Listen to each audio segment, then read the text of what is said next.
ஓ அப்பா, ஒரே வேர்வையா இருக்குது. என்ன செய்யறது? இந்த வெயிலுக்கு எங்க போய் எனலும் இல்லை, தண்ணி தாகமா வேற இருக்குது. இந்த வெயிலுக்கு எங்க போய்? நம்ம வீட்டுல இருந்து வரும்போதே தண்ணி கொண்டு வந்திருக்கணும், எடுக்க மறந்துட்டேனே. இந்த வெயிலுக்கு எங்க போய் கேட்கறது? யார்கிட்ட போய் கேட்கறது தண்ணிக்கு?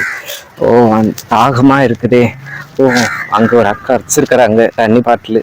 அந்த அக்கா கிட்ட கேட்கலாம். ஆனா அந்த அக்கா கொடுப்பாங்களா? ஒரு வாட்டர் பாட்டில் 20 ரூபாய்க்குன்னு கொடுப்பாங்களா? சரி, கேட்டு பார்க்கலாம், போலாம். வாங்க, பொறுமையா வாங்க, தண்ணி தானே வேணும்.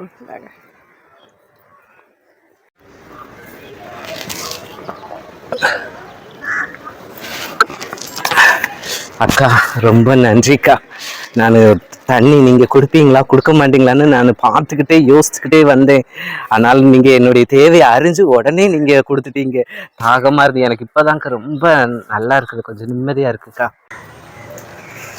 அப்பா, இன்னைக்கு தண்ணி மறக்காம எடுத்துட்டு வந்தாச்சு. நேற்று ரொம்ப இந்த வெயிலுக்கு ரொம்ப கஷ்டப்பட்டாச்சு. இன்னைக்கு மறக்காம தண்ணி எடுத்துட்டு வந்துட்டேன். சிஸ்டர், கொஞ்சம் தண்ணி கொடுங்களேன், வெயில் அதிகமா இருக்கு, கடையே இல்லை. கொஞ்சம் தண்ணி கொடுத்தீங்கன்னா கொஞ்சம் குடிப்பேன், கொடுங்களேன். அம்மா, தண்ணி என்கிட்ட கம்மியா தான் இருக்குது. கடையில 20 ரூபா தான் தண்ணி கேனு, போய் வாங்கி குடிங்க.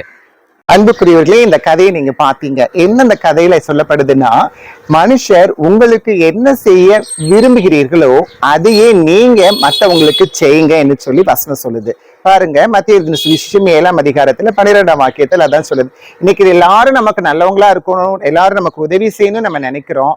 ஆனா மத்தவங்ககிட்ட நீங்க நல்லவங்களா இருக்கீங்களா? உதவி செய்யறீங்களா? அதான் அந்த வசனத்துடைய அர்த்தம்.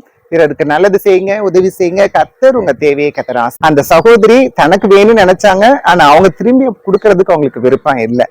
நீங்களும் அதே மாதிரி இருக்காதீங்க. கர்த்தர் உங்களை ஆசீர்வதிப்பார். God bless you.